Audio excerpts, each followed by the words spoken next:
సమ్మేళనము అనే ఒక కార్యక్రమాన్ని మనము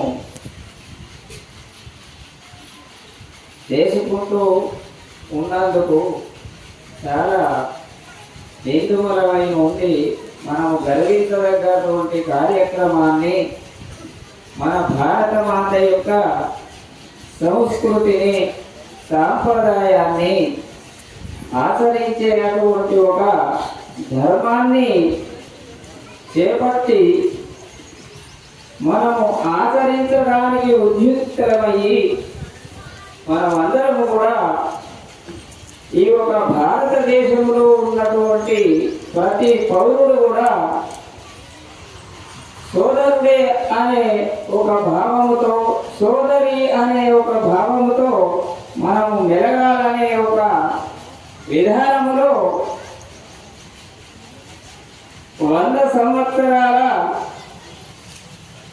పూర్తి చేసుకున్నటువంటి సందర్భంలో ఈ ఒక హిందూ సమ్మేళనం అనే కార్యక్రమాన్ని చేపట్టింది. కాబట్టి ఆ ప్రకారంగా మన యొక్క ధర్మాన్ని, మన ధర్మాలన్నీ కూడా రామాయణ, మహాభారతము, భాగవతములో చెప్పబడ్డటువంటి ధర్మాలను ఆచరిస్తూ చూసా తప్పకుండా మనకు అందించినటువంటి రామాయణంలో రాముడు పరమాత్ముడైనప్పటికైనా కానీ మానవ జన్మను తీసుకొని మానవునిగా చరిస్తూ మానవుడు ఏ ప్రకారంగా, ఏ పరిస్థితిలో, ఏ ప్రకారంగా తల్లడిల్లుతూ దుఃఖపడుతూ ఉంటాడో ఆ ప్రకారంగా కూడా ఆయనే అనుసరిస్తూ ఆ ప్రకారంగా దుఃఖ సాగరాన్ని అనుభవించి మనకు అందించినటువంటి ఒక రామచంద్ర ప్రభువుకు మనము ఎంత రుణపడి ఉన్నామో చెప్పుకోదగ్గటువంటి ఒక విషయం కూడా కాదు. ఆ రాముడు కష్టపడ్డటువంటి కష్టములో మనం పడుతున్నటువంటి కష్టము ఒక ఇంచుక మందము కూడా కాదు. మరి అటువంటి రామచంద్రుడు మనకు ఒక కుటుంబాన్ని ఏ ప్రకారంగా సరిదిద్దుకోవాలి, తల్లిదండ్రులను ఏ ప్రకారంగా చూడగలగాలి, అన్నదమ్ములను ఏ భావముతో చూడాలి, అక్క చెల్లెళ్ళను ఏ భావముతో చూడాలి, పోతే ఇతర ప్రజలను కూడా ఏ ప్రకారంగా చూడాలి అనే ఒక విధానంలో మనకు అందించి చూపించింది రామాయణం. మరి ఆ ప్రకారంగా మనం ఉన్నామా లేవా అని చెప్పి ఇప్పుడు ఈ కార్యక్రమాన్ని చేపట్టినటువంటి ఒక సంస్థ సమాజము ఆ ధర్మాన్ని కొరకే,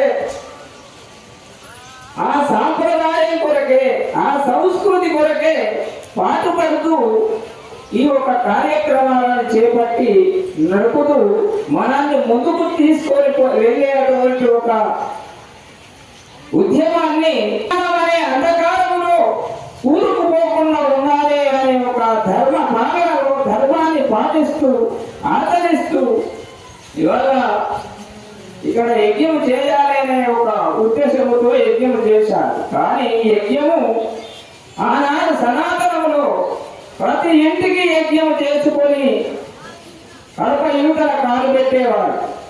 ఉన్నాయి ఇప్పుడు లేదు. కారణం ఏమిటి?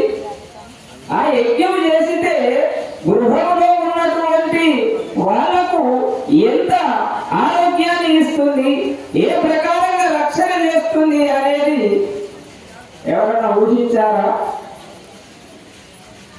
మరి ఇప్పటికైనా అది ఎన్ని గంటలో కాదు, కనీసం ఒక 15 నిమిషాలన్నా యజ్ఞం చేయవచ్చు. ఆ ప్రకారంగా చేసుకొని మన పనులకు మనం వెళ్ళవచ్చు.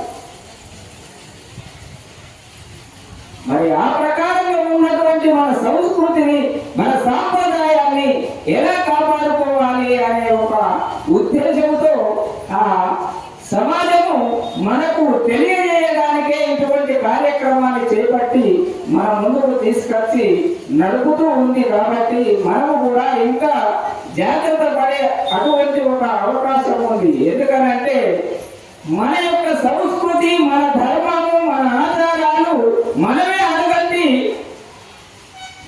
పోయేటువంటి ఒక పరిస్థితిని తెచ్చుకున్నాము కూడా. మరి అటువంటి పరిస్థితి రావద్దు అనే ఒక ఉద్దేశంతో వారు ఈనాడు ఈ ఉద్యమాన్ని చేపట్టి మన ముందుకు తీసుకొచ్చి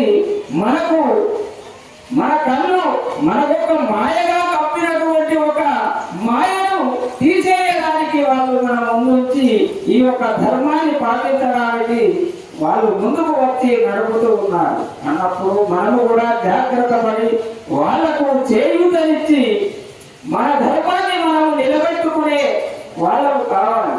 ఎందుకు? భారతదేశము అని అంటే ధర్మభూమి, కర్మభూమి అని చెప్పుకోవడం భూమి అన్నప్పుడు ఈ భారతదేశంలో పుట్టినటువంటి బిడ్డలమైనందుకు మన ధర్మాన్ని మనం రక్షించుకునేటువంటి ఒక కర్తవ్యం మన మీద ఉంది.